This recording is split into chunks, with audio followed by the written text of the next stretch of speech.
बच्चों, अभी पहले वीडियो में आपने जो कुछ देखा उसके आगे दादी की भाषा पर वो कभी नहीं मुस्काए। उसे तो अच्छी भली लगती थी, परंतु अब्बू नहीं बोलने देते थे। जब वह दादी से इसकी शिकायत करते तो हंस पड़ती। मोरा का बेटा, अनपढ़ गवारन की बोली तू काहे बोले लगी हो। दादी हमेशा यही कहती कि तुम अनपढ़ गवार की बोली क्यों बोलते हो, तू अपने अब्बा की ही बोली बोलियो। बात खत्म हो जाती और कहानी शुरू हो जाती। और दादी हमेशा कहती तू अपने अब्बा यानी पिता की बोली ही बोला करो। इसी पर वो बात खत्म करके कहानी शुरू करती। तो बादशाह का कहेज कि तुरंत एक ठो हिरन मार लिया हुआ। दादी क्या बोलती है, कुछ बादशाह ने, उस राजा ने क्या किया, तुरंत एक हिरन मार कर ले आया। यही बोली टोपी के दिल में उतर गई, उसको काफ़ी अच्छी लगी। इरफान की दादी उसे अपनी माँ की पार्टी की दिखाई दी।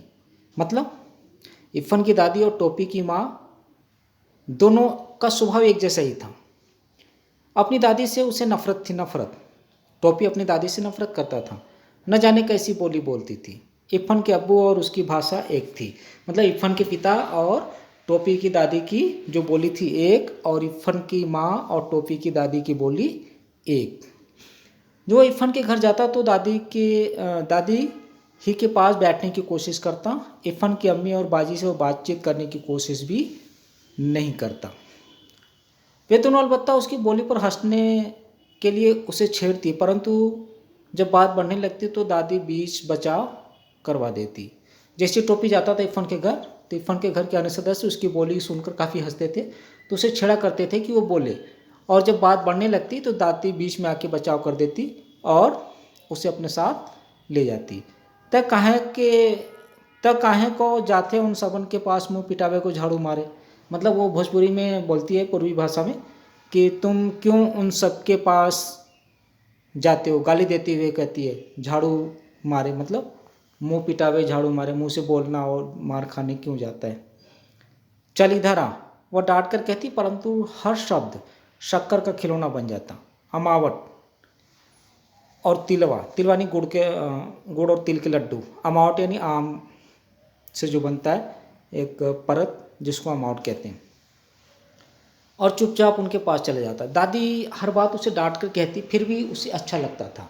वो दादी की बात पर कभी गुस्सा नहीं हुआ। तोरी अम्मा क्या कह रही, और पूछती है टोपी से कि तोरी अम्मा है, तुम्हारी माँ क्या कह रही। दादी हमेशा यहीं से बात शुरू करती थी। जब भी टोपी से बात करती सबसे पहले माँ के बारे में पूछती। पहले तो वह चकरा जाता कि अम्मा क्या होता है, फिर बाद में समझ आया कि अम्मा माता जी को कहते हैं, मतलब माँ को। यह शब्द उसे अच्छा लगा। अम्मा, वही शब्द को गुड़ की डली की तरह चुभलाता रहा। अम्मा, अब्बू और बाजी, जो जो शब्द टोपी को अच्छा लगता वो मुंह में हमेशा उसको दोहराता रहता था, बोलता रहता था। एक दिन तो गजब हो गया। गजब क्यों हो गया? डॉक्टर भिगु नारायण शुक्ला नीले तेल वाले के घर 20वीं सदी प्रवेश कर चुकी थी। यानी 20वीं सदी प्रवेश कर जाने का मतलब कि बिल्कुल मॉडर्न युग में आ गए थे। जो पहले ज़मीन पर फर्श पर बैठ के खाना खाते थे, अब कुर्सी मेज पर। लगती तो थालियाँ थी, परंतु चौके पर नहीं, बल्कि डाइनिंग टेबल पर। उस दिन ऐसा हुआ कि बैगन का भुर्ता उसे ज़रा ज़्यादा अच्छा लगा। राम दुलारी खाना परोस रही थी। टोपी ने कहा, अम्मी जरा बैगन का भुर्ता। अम्मी। मेज पर जितने भी हाथ खाना खाने वाले थे सभी रुक गए, और जितनी भी आंखें थी सभी आंखें टोपी के चेहरे पर जा टिकी। सभी का ध्यान टोपी की तरफ चला गया। अम्मी शब्द इस घर में कैसे आया? अम्मी परंपराओं की दीवार तोड़ने लगी। ये लफ्ज़ तुमने कहाँ सीखा? सुभद्रा देवी ने सवाल किया। मतलब टोपी की दादी ने सवाल किया कि तुमने इस शब्द को कहाँ सीखा? जितने भी लोग थे सभी लोग खाना खाना छोड़ दिया और टोपी की तरफ देखने लगे। लफ्ज़, टोपी ने आंखें नचाई। लफ्ज़ क्या होता है? माँ से पूछता है कि लफ्ज़ क्या होता है। ये अम्मी कहना तुमको किसने सिखाया? दादी गरजी। मतलब चिल्लाते हुए दादी ने कहा कि अम्मी कहना तुमको किसने सिखाया? ये हम इरफान से सीखा है। सीधे बता दिया, वो डरा नहीं, बल्कि सही सही बता दिया कि मैं अपने मित्र इरफान से सीखा हूँ। उसका पूरा नाम क्या है? तो टोपी ने कहा, ये हम ना जानते, मतलब यह मुझे उसका पूरा नाम नहीं पता है।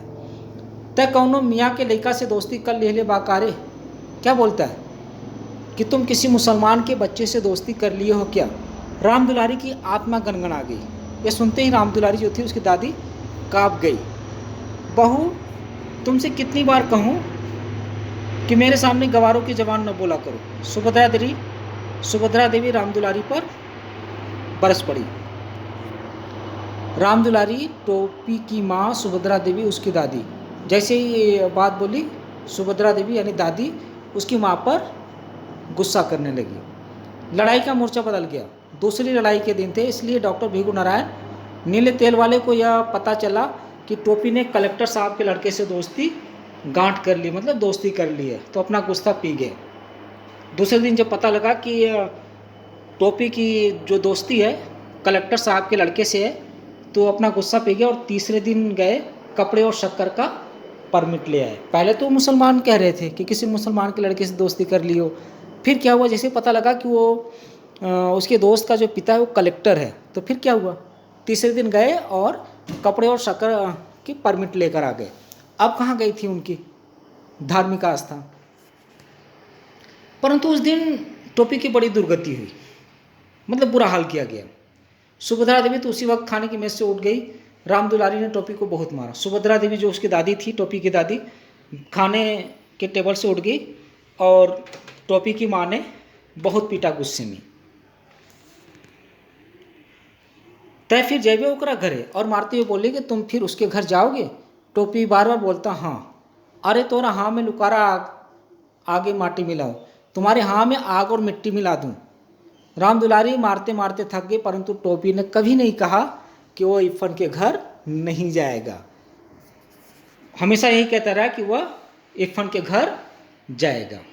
मुन्नी बाबू और भैरव उसकी कुटाई का तमाशा देखते रहे। मुन्नी बाबू और भैरव उसके कुटाई यानी पिटाई का तमाशा देखते रहे और बोलते क्या हैं कि हम एक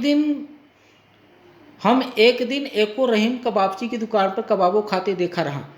मुन्नी बाबू ने टुकड़ा लगाया, मतलब और भी झगड़ा लगा रहा है। मुन्नी बाबू क्या कहते हैं कि हमने रहीम कबाबची के यहाँ कबाब खाते हुए देखा। कबाब, राम राम राम। राम दुलारी घिना गई, मतलब उस कबाब नाम से ही मतलब वो गनगना गई। काफ़ी बुरा लगा उससे। क्यों? क्योंकि बच्चों कुछ लोग ऐसे होते हैं जो नॉनवेज नहीं खाते, तो इस तरह से नाम सुनकर उनको काफ़ी अजीब सा लगता है।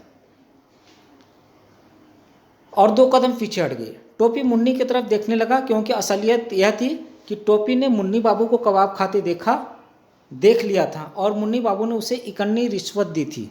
मतलब टोपी ने मुन्नी बाबू को कबाब खाते देखा था और रिश्वत में कुछ पैसे दिए थे कि घर के किसी भी सदस्य को नहीं बताएगा। टोपी को मालूम था, परंतु चुगलखोर नहीं था। वह इधर की उधर बात नहीं करने वाला था। चुगलखोर, चुगली मारने वाला नहीं था, शिकायत करने वाला नहीं था। उसने अब तक मुन्नी बाबू को कोई भी बात इरफान के सिवा किसी और से नहीं बताई थी। इरफान से क्यों बताता था? क्योंकि इरफान उसका सच्चा मित्र था और मित्र के साथ हर बातें शेयर की जाती है। तो हमें कबाब खाते देखे रहे हो? ना देखा रहा वो दिन, मुन्नी बाबू ने कहा। जब इरफान ने पूछा कि तुम मुझे कबाब खाते देखा था, तो बोलता कि हाँ उस दिन नहीं देखा था जब तुम खा रहे थे रहीम कबाबची की दुकान पर। इस तरह से बातें बनाकर उसको और भी पिटाई करवाना चाहता था, उसको और भी मरवाना चाहता था।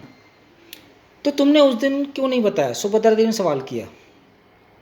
ये झूठा है दादी, टोपी ने कहा।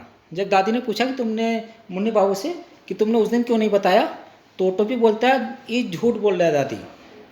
उस दिन टोपी बहुत उदास रहा। वह अभी इतना बड़ा नहीं हुआ था कि झूठ और सच के खिस्से में पड़ता। और सच्ची बात तो है कि इतना बड़ा कभी भी नहीं हो सका। उस दिन तो इतना पिट गया कि उसका सारा बदन दुख रहा था। वो बस लगातार एक ही बात सोचता रहा कि अगर एक दिन के वास्ते मुन्नी बाबू से बड़ा हो जाता तो उससे समझ लेता। मतलब मार खाने के बाद सिर्फ उसके मन में यही बातें आ रही थी कि एक दिन के लिए अगर मुन्नी बाबू से बड़ा हो जाता तो उसको सबक सिखा देता। क्यों? क्योंकि टोपी शुक्ला छोटा था उनसे, तो छोटा होकर बड़े को नहीं मार सकता था। परंतु मुन्नी बाबू से बड़ा हो जाना उसके बस में तो था ही नहीं। क्यों? क्योंकि मुन्नी बाबू से छोटा पैदा हुआ था और उनसे छोटा ही रहा। दूसरे दिन जब वो स्कूल में इरफान से मिला तो उसने सारी बातें बता दी। दोनों ज्योग्राफिया यानी ज्योग्राफी, भूगोल का पीरियड छोड़कर सरक गए, वहाँ से गए और पंचम की दुकान से इरफान ने केले खरीदे। यह बात यह है कि टोपी फल के अलावा किसी और चीज़ को हाथ नहीं लगाता था, मतलब बाहर कि किसी और भी चीज़ को वो हाथ नहीं लगाता था, तो फल वगैरह ही खाता था। तो वहाँ से केले लिए और दोनों बैठ गए। ऐसा ना हो सकता कि हम दोनों दादी बदल लें, टोपी ने कहा। टोपी इरफान अपने दोस्त से कहता है कि हम अपनी दादी को बदल लेते हैं, तोहरी दादी हमारे घर आ जाए और हमारी दादी तोरे घर चली जाए। हमारी दादी तो बोलियो तो ही लोगों का बोलत थी। टोपी क्या कहता है इरफान से कि जो मेरी दादी है वो तुम लोगों की बोली बोलती है, तो ऐसा करो कि दादी बदल लेते हैं, तुम अपनी दादी मेरे घर भेज दो और मैं अपनी दादी तुम्हारे घर भेज देती हूँ। ये टोपी ने कहा इरफान से।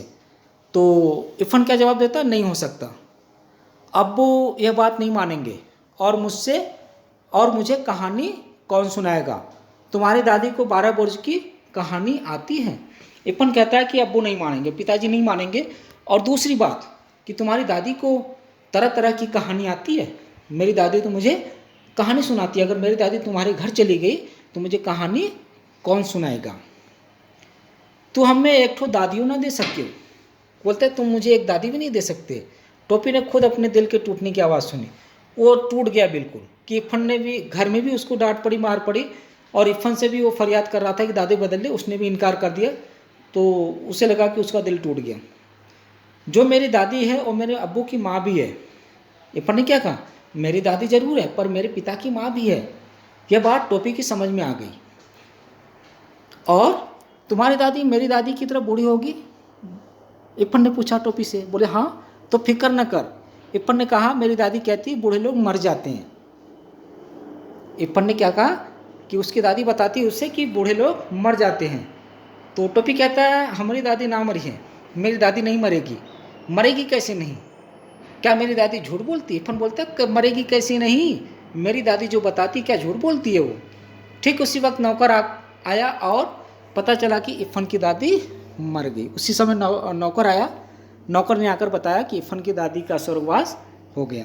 इरफान चला गया, टोपी अकेला रह गया।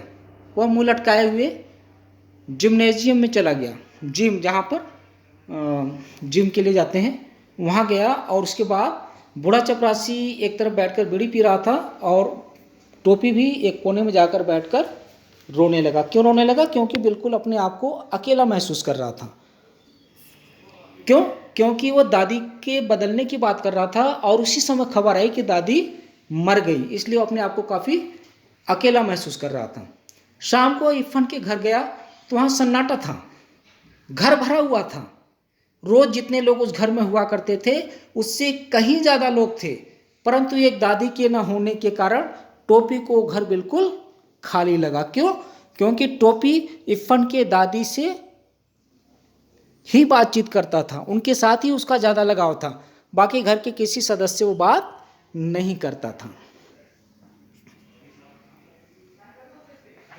जबकि उसे दादी का नाम भी नहीं मालूम था। उसने दादी के 1000 कहने के बाद भी उनके हाथ से कोई चीज़ नहीं खाई थी।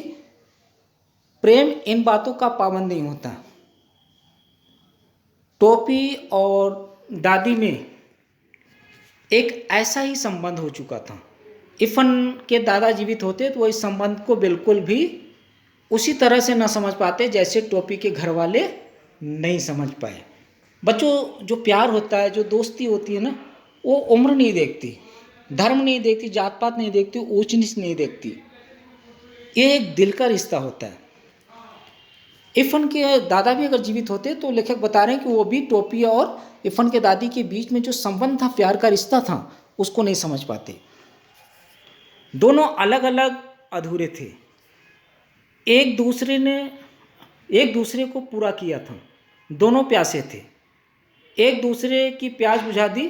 दोनों अपने घरों में अजनबी और भरे घर में अकेले थे। दोनों ने एक दूसरे का अकेलापन भी दूर किया। एक 72 साल की थी यानी 72 ईयर्स और दूसरा 8 साल का, 8 ईयर्स का। मतलब दादी की उम्र क्या थी? 72 और टोपी 8 साल का था। दोनों अपने अपने घर में अकेला महसूस कर रहे थे। और जब टोपी इरफान के दादी से मिला तो ऐसा लगा कि दोनों के जीवन में जो अधूरापन है वो समाप्त हो गया। क्यों? क्योंकि दोनों अपने घर में अकेला थे, अकेले मतलब घर के सदस्यों के होने के बाद भी अपने आप को अकेला महसूस कर रहे थे। और टोपी और दादी जब मिले तो दोनों ने एक दूसरे की कमी को पूरी किया। उनके बीच में काफ़ी गहरा लगाव था। तोरी दादी की जगह हमारी दादी मर गई होती तो ठीक भया होता। टोपी इफ़न से क्या कह रहा है कि तुम्हारी दादी की जगह अगर मेरी दादी मर गई होती तो शायद अच्छा होता। इफ़न ने कोई जवाब नहीं दिया, उसे इस बात का जवाब आता ही नहीं था। दोनों दोस्त चुपचाप रोने लगे। क्यों? क्योंकि टोपी जिस